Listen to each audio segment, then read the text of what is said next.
Necromancy is such a powerful skill that honestly, I feel like it could be a 200 value point skill. Like break it up into 2 different skills or something. Move this man! Owen Lutheus, guys, if you're listening, don't do that. I like that people like me right now, but I'm just saying it's a super powerful skill. Lately, however, I wanted to see if poison necros were still as powerful as they used to be after what, 4, 5? Is it 6 nerfs now? So with that, I've been playing a poison necro on stream in both the ocean as well as the dungeons. And honestly, it still stacks up. And now I remember why it's considered one of the most powerful, if not the most powerful, kind of mid-tier, somebody mid-tier in player progression power of farming templates. So with that, guys, sit back, grab yourself a beer, and let's poison the veins of our enemies.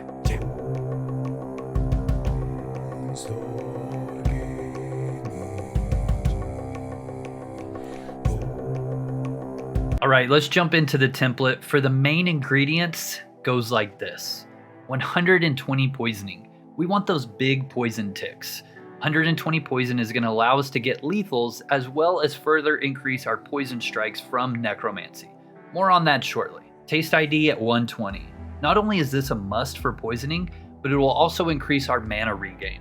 Those of you that hang out with me on the streams know I'm a total hound for mana regain. And 120 will give us a great boost with delectable food. Necromancy at 120. As stated before, this honestly could be split up into 2 different skills valuing at like 200. And I still think it would be worth taking for any spellcasting PVM template. Getting things such as Poison Strike that uses poison and disease ticks that will essentially be an instant cast direct damage spell that costs no mana. Then there's Evil Omen. At the cost of hit points, increases their spell damage for 30 seconds. There's another skill called Corpse Skin, which gives every damaging spell a disease after effect. Oh yeah, and by the way, those diseases that come from Corpse Skin will actually proc your fire armor if you're using fire aspect. Mind Rot will not only increase the damage of your poison and disease, but it will also increase the speed the disease ticks. For all you fellow mana whores out there, Wither will give you mana that can be used for non-damaging spells, such as summons or heals. And then lastly,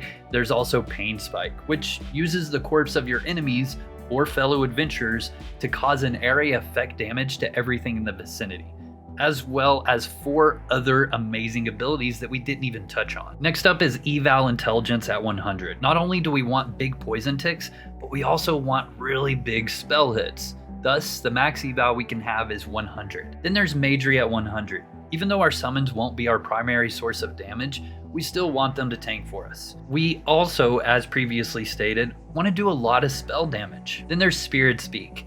80 is what's needed in order to utilize the Summoner's Tome. Trust me, if I could go lower than 80 and still use the tome, I would. I preach it all the time, but the ability to ignore healing your summons completely and just watch their life and try to summon on death is a pro play that is often overlooked.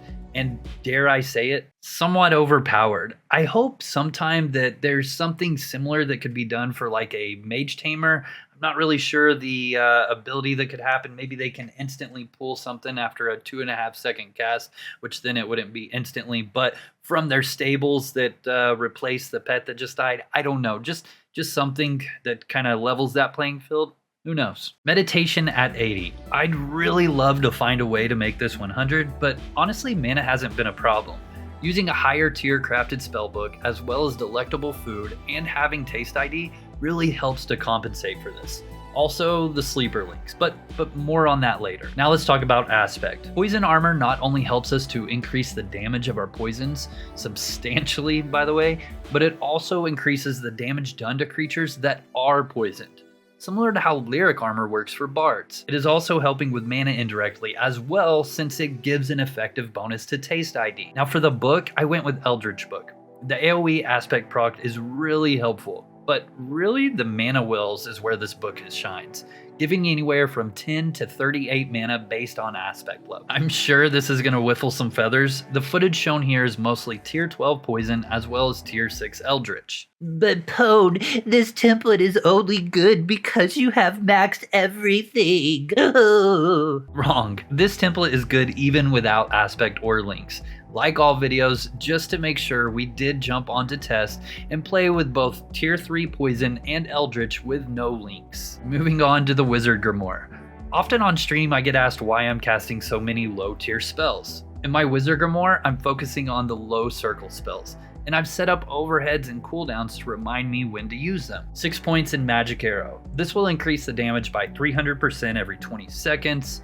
Then there's 6 points in harm. This will increase the damage by 200% every 20 seconds. Fireball, now I only went with 2 points here, but every minute it will give a burn effect of 300% of spell damage over the next 15 seconds. Now for 9 points in lightning, to increase the spell damage by 300%, as well as a hinder effect for 3 seconds every 20 seconds. 9 points in curse, because once again I want my spells to do even more damage. This gives us 25% more spell damage over the next 60 seconds. 12 points in flame strike. I often bounce between this and Mind Blast. I think if you're higher aspect in your book, Flame Strike is the way to go, because if you get a mana refund, it's going to refund much more. Otherwise, I'd probably invest these into Mind Blast and just do Mind Blast while I'm waiting on my other cooldowns to come back. And lastly, 6 points into create food. I may have said lastly, but this is the first thing I'd make sure I have. Being able to summon magic mushrooms that act as mana potions and being usable every 60 seconds is simply a must. As far as the poison kit goes, I've got 1 point in accumulation. Casting poison on a target that has poison will give us a chance to upgrade poison. We want lethal poison on our target, so an extra 15% damage while doing so is always nice. We've got 3 points in direct dose. Now this will give us 20% more chance to upgrade our poison. It's double if the target doesn't have poison already. Now there's 1 point in efficient. This will give us 20% chance not to consume Nightshade or a lethal potion when upgrading poison. Now for the damage part. 9 points in targeted venom. As long as we only have one target poisoned, this will increase the poison damage by 120%. Wow. 6 points in terminal. Now this increases tick damage by 4.5% times the current amount of ticks left. Okay, let's talk about the mastery chain. For the mastery chain, outside of Dungeon Slayer links, damage to poisoned creatures is simply amazing, although it's rather expensive. Poison damage is going to increase the damage your poison itself does, another expensive link as well. Spell aspect chance is another expensive link, but it will cross over to any and all mage echoes or templates that you do. Med links are simply amazing and they're not overly expensive. More mana is more damage. It's also more fun to be able to cast nonstop. It's my opinion, the more fun you have, typically the more you farm. This is probably right now my favorite link. Lastly, spell damage links are definitely not the best, but they are definitely a great option for someone not looking to invest every gold coin they have into their chain. And there you have it, folks. That's what I've been playing as far as the poison necro goes. It's actually, like I've said, it's still a lot of fun even after all the nerfs that have came from Shadowspire Cathedral's launch. Shout out to the channel members, the Patreons, the subscribers, and you for liking this channel, for discoverability for both myself and UO Outlands in general. I invite you guys to come join the live streams most evenings at 8:30 p.m. Eastern, where we always have a ton of fun, whether it be PVM, stealing, or just acting a fool. Make sure and comment below video suggestions that you'd like to see me cover next time. Other than that, guys, I'll see you next week. Pwn Star Gaming out.